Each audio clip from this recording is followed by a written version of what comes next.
சனமே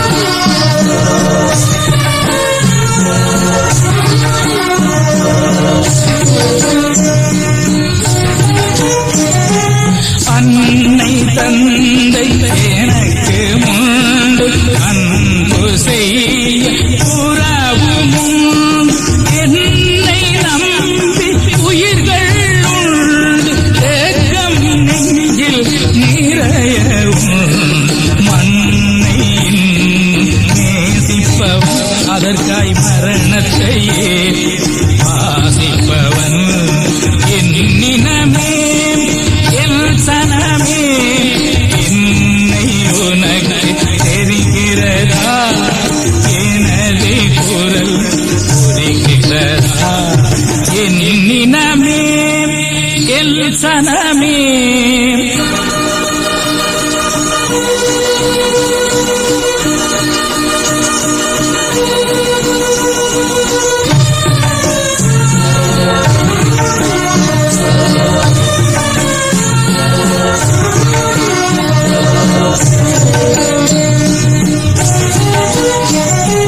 பாசறை நான் புகுந்த இடம் பதுங்கு கூடி உறங்குமிடம் தேச நலன் எனது கடன் தேன் தமிழே எனது திடன் அதனால் மண்ணை நேசிப்பவன் அதற்காய் மரணத்தையே ஆசிப்பவன் என்னினமே சனமே என்னை உனக்கு தெரிகிறதா எனது குரல் புரிகிறதா என்னினமே எல் சனமே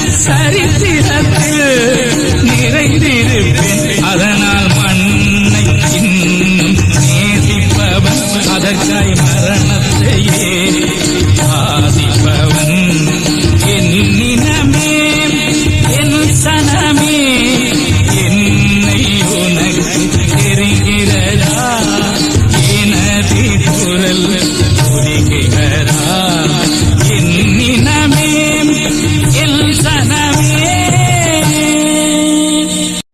வணக்கம், நான் டாக்டர் ராமநாதன் அர்ச்சனா. இன்றைக்கு 2025 ஆண்டு நவம்பர் மாதம் டைம் வந்து 20ஆம் தேதி. இன்னும் 10 நாள் கிடக்குது. 20ஆம் தேதி இன்றைய தினம் பாராளுமன்றத்தில் நிற்கிறோம். ஒரு கவலையான விடயம் தொடர்பாக ஒரு வீடியோ ஒன்று போடணும்னு நான் யோசிச்சேன். என்னென்றால் உங்களுக்கு தெரியும் நல்லா யார் தொடர்பான என்று சொன்னால் எங்கள்ட ஆனந்த சுதாகரன் தாயார் மரணித்து விட்டார். அது தொடர்பாக தான் இந்த வீடியோ போட நான் ஆசைப்பட்டேன். என்றால் இந்த நேரத்தில் நான் நினைக்கிறேன் 19 வருடங்களாக ஆனந்த சுதாகரன் வந்து சிறைச்சாலையில் எங்களுடைய நாட்டை காப்பாற்றுவதற்காக போராடின ஒரு மனுஷன் இப்போது வந்து சிறையில் இருக்கிறார். அது சரியான கவலை எனக்கு. அதை பாராளுமன்றத்தில் நான் கதைப்பெனுடைய கட்டாயம் கதைக்க வேண்டிய விடயம். ஆனால் சரியான கவலையாக இருக்கின்றால் இது தொடர்பாக ஒரு 10 நிமிஷம் வீடியோ ஒன்று போடுவோம்னு பார்த்தேன். நான் வந்து உங்களுக்கு உண்மையை சொல்லணும். ஜெயில இருந்த வந்து 19 நாள், கிட்டத்தட்ட 18-19 நாட்கள் ஜெயில இருந்தனர். அந்த 19 நாட்கள் வந்து மிகவும் நரகம். நான் உங்களுக்கு அதை சொல்றேன், உங்களோட மனசுல பட்டபடி நீங்க எடுத்துக்கொள்ளலாம். அது வந்து ஒரு மிகவும் பயங்கர நரகமான ஒரு வாழ்க்கை.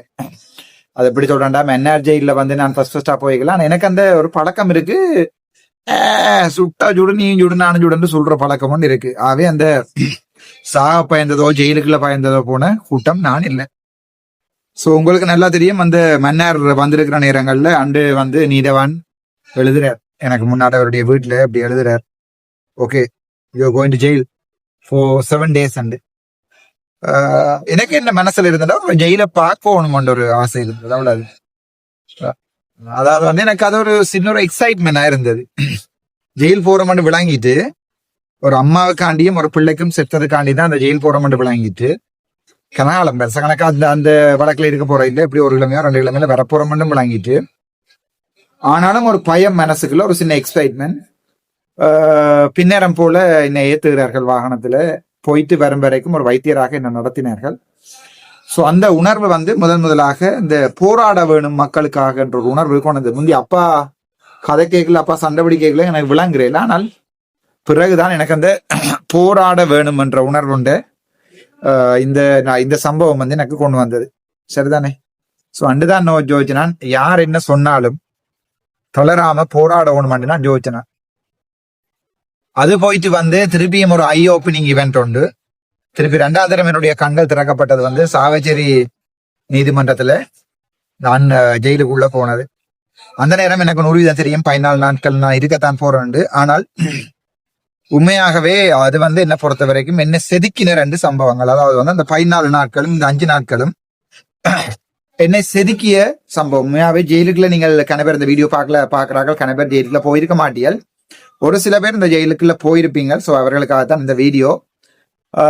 என்னென்றால் உண்மையாவே ஜெயிலுக்குள்ள இருக்கிறது என்பது வந்து யாருக்கு கஷ்டம்டா, அந்த சாப்பாட்டுல இல்லையான் விழுந்தா அந்த சாப்பாடு எறிகிறாக்களுக்கு, தேத்தனைக்குள்ள இல்லையான் விழுந்தா அந்த தேத்தனைய ஊத்துறாக்களுக்கு, தலைமை இருந்தா கோப்பையில் அதை எறிஞ்சு விட்டு சாப்பாட்டுல அப்பாவுக்கு பேசி போட்டு போறாக்களுக்கு தான் கஷ்டமா இருக்கும். நான் ஒரு டாக்டரா வந்து அப்படி மாறி போனாலும், அப்படி நொட்டை பிடிக்கிறது சாப்பாட்டுல எண்ணெய் ஊறாம பேப்பரால ஊத்தி போட்டு சாப்பிட்ற அந்த நொட்டை பிடிச்சா கூட இந்த ஆரம்ப கால பகுதியில் இடம்பெயர்ந்த வாழ்க்கை வந்து எனக்கு ஒரு பெரிய ஒரு வலியை தான் தந்திருந்தது. அதாவது சின்னல மேக்சிமம் கஷ்டப்பட்டுட்டு, உங்களுக்கு நல்லாவே தெரியும்.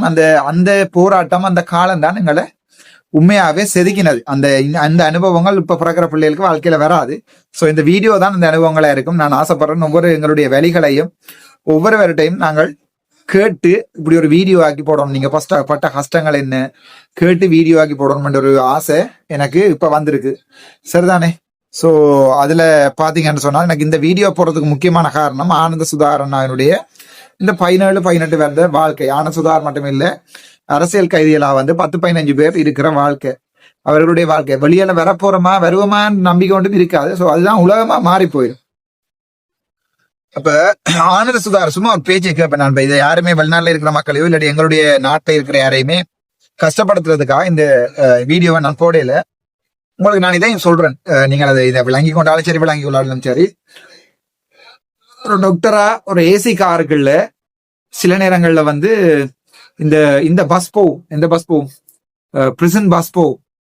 அந்த நேரங்களில் நான் அவசரமா ஹாஸ்பிட்டலுக்கு போக வேண்டிய தேவை இருக்கும். சில நேரத்துல கோன் அடிச்சா இறக்க மாட்டாங்களா, இப்ப ஓவர்டேக் பண்ணி கையால் அப்படி காட்டி போட்டு போறது. இப்ப ஓவர்டேக் பண்ணக்குள்ள இந்த காரை உள்ளுக்குள்ள இருக்கிறார்கள், இந்த காரை இப்படி பாக்குறது நான் பார்த்திருக்கேன். அவர் யாருன்னே தெரியாது, எனக்கு தெரியாது. சோ அவர்களுடைய முகம் பார்க்கல எனக்கு வந்து மனத்துல ஏதோ படுறது, இவர்களுடைய மனநிலை எப்படி இருக்கும், இந்த ஜெயிலுக்குள்ள இருக்கிறவர்களுடைய மனநிலை எப்படி இருக்கும் என்று யோசிக்கிறேன் நான். எனக்கு அந்த அவருடைய மனநிலைக்கு போக ட்ரை பண்ணினாலும் என்னால போகக்கூடியதாக இருக்கிறேன். என்ன எப்படி இருக்கும்னு தெரியாது. ஆனா முதலாக வவுனியாவுல சிறைச்சாலையில பஸ்ல ஏத்தப்பட்டு அந்த கம்பி அடிச்சிட்டு பாருங்கள் பஸ் இதுக்கு, அதால வெளியான பார்க்கும்போது மக்கள் சனம் கையசைக்கின்ற போது அந்த உணர்வு வந்து சொல்ல இல்லாத, வார்த்தைகளால விவரிக்க இல்லாத ஒரு உணர்வு. ஒரு குற்றம் செய்தவனோ குற்றம் செய்யாதவனோ இதுதான் தீர்மானிக்க வேணும். ஆனா அந்த ஜெயிலுக்குள்ள ஜெயில் பஸ்ஸுக்குள்ள இருக்கிற உணர்வு எந்த சட்டத்திறனிகளுக்கும் கிடைக்க போறது இல்லை, யாருக்குமே அந்த நீதிபதிகளுக்கும் கிடைக்க போறது இல்லை, இந்த நாட்டில் இருக்கிற பாராளுமன்ற உறுப்பினர்கள்ல பெரும்பாலாக்களும் கிடைக்க போறது இல்லை. இப்போ ஒரு வைத்தியராக வேலை செய்யக்குள்ள பேஷண்ட வேலி வைத்தியருக்கு தெரியாது. அது மாதிரி ஒரு குற்றவாளியாக குற்றஞ்சாட்டப்பட்டு சிறையிலுக்கு போற நேரங்கள்ல அந்த வேலி யாருக்குமே தெரியாது. சோ அதுக்கு போனது மட்டும் இல்ல, திருப்பி இந்த சாவச்சேரி இதழுக்கு வைத்தியசாலைக்கு ஒவ்வொரு நாள் கொண்டு வந்து போய்க்கல வெளியில போறோம், ஒருக்கா வெளியில சமூகத்தை பார்க்க போறோம், என்றது வந்து ஒரு பெரிய ஒரு வரப்பிரசாதம் மாதிரி யாழ் போதனா வைத்தியசாலையை கூட்டிட்டு போயினா நெஞ்சு நோவுது என்று சொல்லி போட்டு கூட்டிட்டு போறாங்க. சோ அந்த அந்த எண்ணங்கள் வந்து வாழ்க்கையில மறக்க முடியாத ஒரு அனுபவம். அந்த அனுபவத்தை கொடுக்கறதுக்கு, இந்த அனுபவத்தை தந்ததுக்கு எங்களுடைய பொதுமக்களுக்கு உண்மையாவே நான் நன்றி சொல்லப்படணும் என்றா, அந்த அனுபவம் தான் எனக்கு வாழ்க்கையில முற்றிலுமாக இந்த அரசியல்ல போராட வேணும், என்னை மாதிரி இன்னொருத்தர் நாளைக்கு பாதிக்கப்படக்கூடாது, போராட வேணும் என்ற உணர்வை கொண்டு வந்தது. ஆனா நான் யோசிச்சு பாக்குறேன், அந்த அனுபவம் ஒரு 15 நாள் 20 நாள் என்றபடியா என்னால சமாளிக்கக்கூடியா இருந்தது. 17 வருடம்டா வழக்குக்கு கூப்பிட மாட்டாங்க. அந்த சிறைச்சாலையில இருக்கைகள்ல நான் படுத்திருக்கும் போது திடீரென்று வந்து ஜன்னல தான் சொல்லுவாங்க, ஒரு சத்தம் கேட்கும், டாக்டர் வரட்டுமா பாக்குறது, ஆக்கள் வந்திருக்கணும்.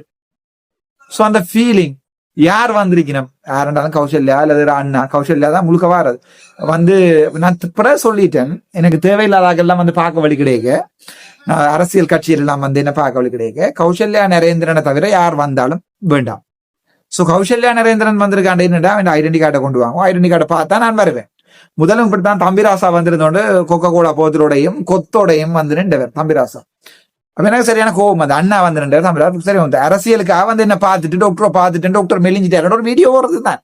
எத்தனையோ யூடியூபர் மேல வந்து நின்றவர் டாக்டரை பார்த்து நாங்கள் வெளியில கதை போடுறது உழைக்கிறதுக்கு. அதாவது ஒருத்தன் ஒரு மக்களுக்காக போராடி உள்ள போயிருக்கிறான், அவனை பார்த்த நாங்கள் சொல்லி உழைக்கிறதுக்கு அல்லது அரசியல்ல பேர் தர்றதுக்கு. அப்ப பிறகு நான் டிசைட் பண்ணிட்டேன், கௌசல்யா நரேந்திரன் என்ற சட்டத்தரணி, என்னுடைய சட்டத்தரணி வந்தா மட்டும்தான் நான் வெளியே வருவேன், இல்லாட்டி நான் வெளியே வர மாட்டேன் சொல்லி நான் டிசைட் பண்ணிட்டேன்.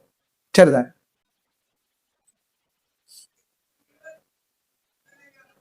அப்ப நான் பிறகு அதுக்கு பிறகு கௌசல்யாவோட வந்த பிறகு திரும்ப கௌசல்யா வரைகளையும் நான் சொல்லிவிட்டதை செய்ய வரைகல கௌசல்யா ஒரு நாள் வந்து நான் பயங்கரமா பேசி கண்ணாடிக்கு எல்லாம் அடிச்சு கையால குத்தி உடைக்க வலிக்கிறேன் என்றால் இந்த நொமினேஷனை போட சொல்லி, இல்லாட்டி நான் இன்றைக்கு பாராளுமன்றத்துல இருந்திருக்க மாட்டேன். கௌசல்யாண்டா நீங்க வந்து போடுங்கப்பா. கௌசல்யா நொமினேஷனை போட்டிருந்தா கௌசல்யா கட்சியினுடைய தலைவர், நான் நொமினேஷன் பட்டிருந்தா நான் தான் கட்சியினுடைய தலைவர். கௌசல்யா நான் உங்களை எப்படியா எடுப்பேன், நீங்க போடுங்கன்றது கௌசல்யாவுடைய இது. நான் எப்படியாவது எடுப்பேன், நீங்க போடுங்கன்றது. நான் எப்படி எடுக்கிறியா இல்லையாடி நான் உள்ள இருக்கீங்களே இந்த பேரை போட்டு நொமினேஷன் போடு. கடைசி நேரத்தில் அந்த ஃபார்ம் இந்த ஃபார்ம் இல்லைன்னா கௌசல்யா கேட்காம விட்டதுக்கு ஒரு நாள் படுமோசமாக எனக்கு ஒன்று தூசண வார்த்தைகளால கூட அன்றைய பேசணும் எனக்கு ஞாபகம் இல்லை. கௌசல்யா அந்த எல்லாத்துக்கு என்ன தாங்கி கொண்ட என்னுடைய கடவுள். இந்த தமிழ் மக்களுக்கு நான் நல்லது செய்கிறேன் என்றா அன்றைக்கு கௌசல்யா நரேந்திரன் என்ற ஒருத்தர் இல்லையண்டா உங்களால அல்லது அண்ணா அந்த வேலையை செய்திருப்பார். பட் நான் கூட அதிகமாக நம்பினது வந்து கௌசல்யா நரேந்திரனை, ஒரு சட்டத்தரணிய. ஆகவே கௌசல்யா தங்கை கௌசல்யா வந்து அந்த உதவியை செய்திருக்காடி வாழ்க்கையில நான் இந்த இடத்துக்கு வந்திருக்க மாட்டேன். இன்றைக்கு நான் பாராளுமன்றத்திலையும் அர்ஜுனாவினுடைய பேச்சை கேட்க புல்லரிக்குதுன்ற ஒருத்தர் சொல்றாண்டா, என்னுடைய குரலை கொண்டு வந்து பாராளுமன்றத்துல வச்சது கௌசல்யா நரேந்திரன். திட்டமிட்ட ரீதியில மயூரனை ரக்கினாலும் முதல் வரைகள்ல நான் சும்மாடான்னு சொன்ன பிறகு வந்ததுக்கு மயூரனுக்கும் என்னோட நின்று விட்டுட்டு போனாக்களுக்கு என்னோட நின்றதுக்காக நன்றிகளையும் நான் கட்டாயமே வாழ்க்கையில நான் நன்றி மறக்கிற கூட்டம் இல்லை. இப்ப நான் என்ன சொல்ல வரேன்னா, ஆனந்த சுதாகரன் இந்த வாக்குறுதி, அதாவது வந்து அரசியல் கைதிகளை நாங்க விடுவிப்போம் என்கின்ற சொல்கின்ற இந்த வாக்குறுதி, அதாவது எல்லாருக்குமே பிள்ளைகள் இருக்கும், எனக்கும் ஒரு மகன் இருக்கிறான். சோ அந்த மகனை பார்க்கிற சந்தோஷம்ன்றது வேற லெவல். சோ ஒரு சிறைக்குள்ள அப்பா இல்லாம ஒரு பிள்ளை வளர்ந்து வருது என்றா, அந்த பிள்ளை வந்து அப்பா வந்து சிறைக்குள்ள என்றா, அதுக்கு காரணம் யாருன்னு பார்த்தோம்னா நாங்கள் இந்த வீடியோ பார்த்து கொண்டிருக்கிற ஒவ்வொருத்தரும் தான். ஆனந்த சுதாகரன் உள்ள இருக்கிற உங்களுக்காக மட்டும்தான் ஆனந்த சுதாகரன் சிறை இருக்கிறான். உங்களுக்காக மட்டும்தான் அந்த பிள்ளை அப்பா இல்லாம தவிக்குது. இப்ப ஆனந்த சுதாகரன்றது உதாரணம்.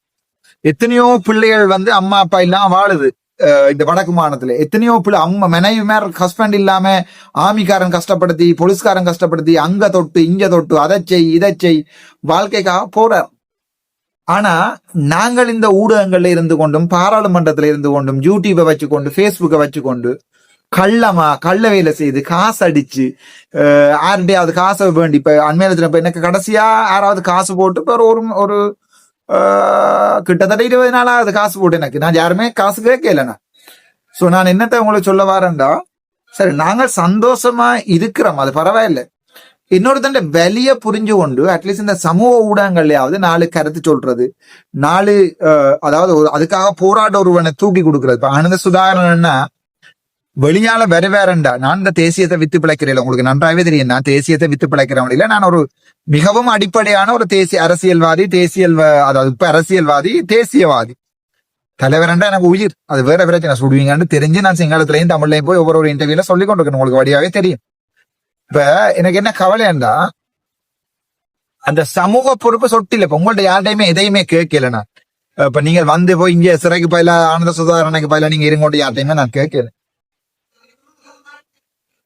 அப்ப நாங்கள் ஒரு சொட்டு இதை எதிர்பார்க்கிறோம். என்னதை எதிர்பார்க்கிறோம்டா ஒரு என்னது ஒரு சின்ன ஒரு கடமை உணர்வு, சின்ன ஒரு இனத்தின் உணர்வு, சின்ன ஒரு மண்ணுல இருக்கிற பாசம். இதைத்தான் இந்த புலம்பெயர் மக்கள்ல இருக்கிற ஒரு சில பேர்கிட்டையும் இந்த வீடியோ போடுறாங்கள்டையும் மற்றது இந்த நிலத்துல இருந்து கொண்டு என்ன திட்டுறாக்கள்டையும் என்ன எதிரும் கூட. அப்ப ராமநாதன் அர்ச்சுனாவை பிடிக்கலன்னு சொல்லுங்க, அது பரவாயில்லை.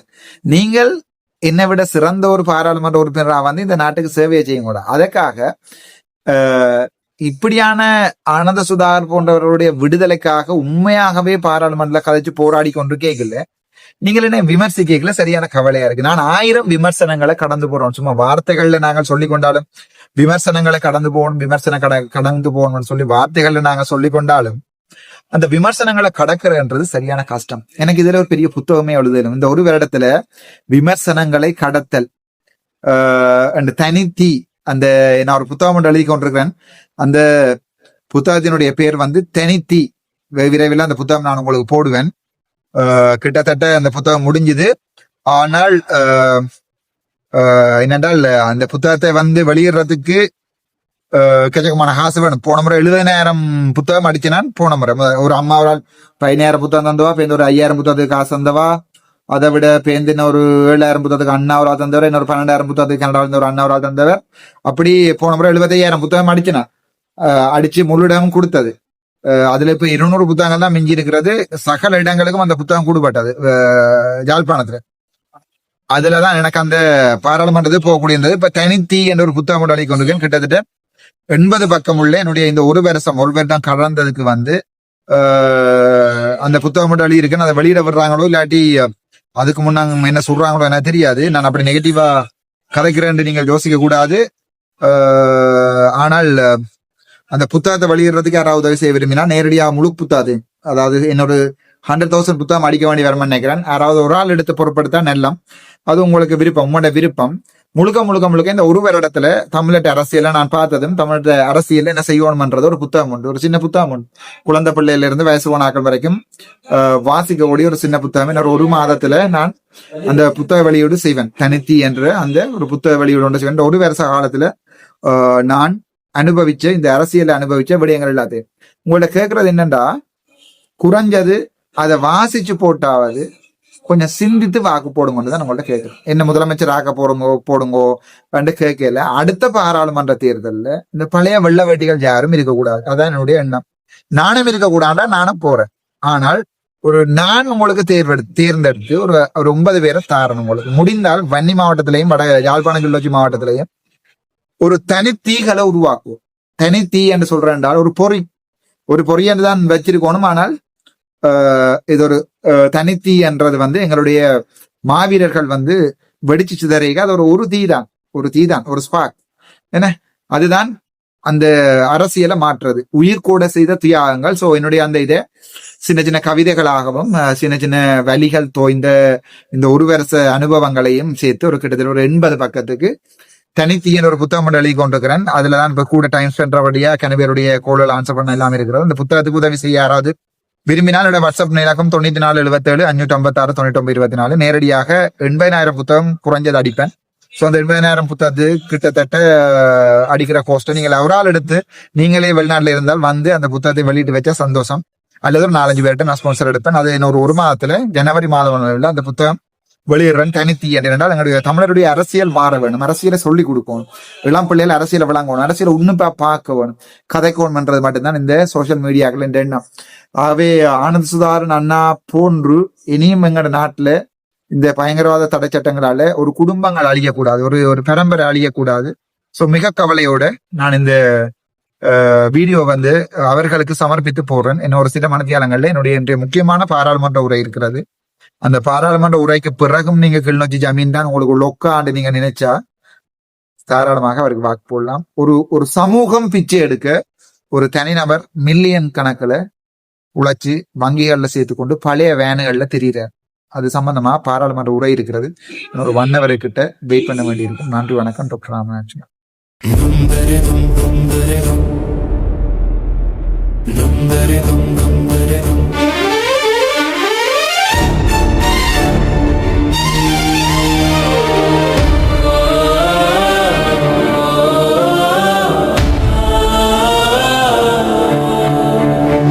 அர்ஜுனா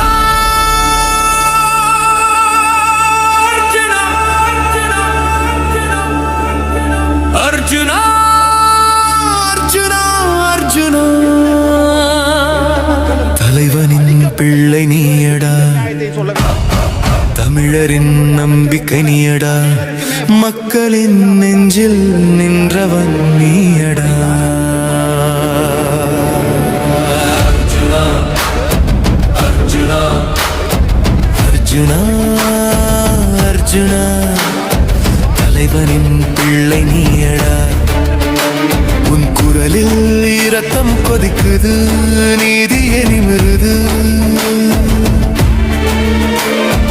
மக்கள் துன்பம் சொன்னா நீயே தீர்வடா, நிமிர்ந்து நிற்கும் தமிழன் உன் ரத்தத்தில் தீயடா. மக்களுக்காக வைத்தியம் செய்தவன், பல பைத்தியங்களுக்கு வைத்தியம் செய்ய அரசியல் வந்தா அந்த நிமிடம் தொடங்கி பாராளுமன்றத்தில் புலி கத்தி எழுந்தது. அர்ஜுனா அர்ஜுனா அர்ஜுனா அர்ஜுனா அர்ஜுனா அர்ஜுனா தலைவனின் பிள்ளை நீயடா, தமிழரின் நம்பிக்கை நீயடா.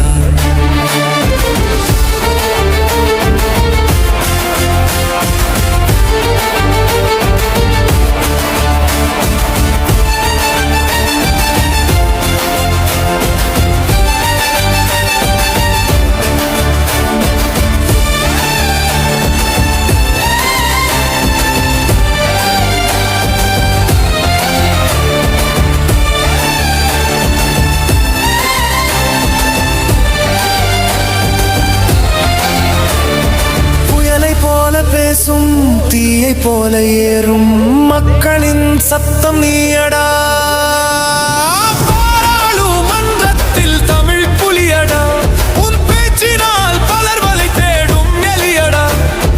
அசையாத தைரியம் உன் நெஞ்சில் எழுதப்பட்டது, வாழ்க்கையொரு வாழ் நீதான் அதன் முனை. மனதில் மின்னல் குரலில் சக்தி, நீதிக்கு நடக்கும் தமிழ் மரம், நீ எதிரிகள் வந்தாலும் தாழ்வில்லை.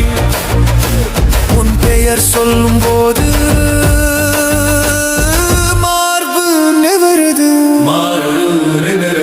மரணத்திற்காக பயந்தவர் மத்தியில் உன் பேச்சால் மக்கள் நம்பிக்கை கண்டான். உன்மேல் வந்த பழியடா, அது வந்து பறந்தது தூசடா. சத்தியம் சொன்னால் உலகம் தள்ளும், ஆனா நீ சொல்லும் வரை நீதியே நிலைக்கும். நீதான் ஒளி, நீதான் வழி, தமிழனின் இதயத்தில் தீ மூட்டும் கழுகு நீ. அர்ஜுனா அர்ஜுனா அர்ஜுனா அர்ஜுனா அர்ஜுனா அர்ஜுனா தலைவனின் பிள்ளை நீ. அர்ஜுனா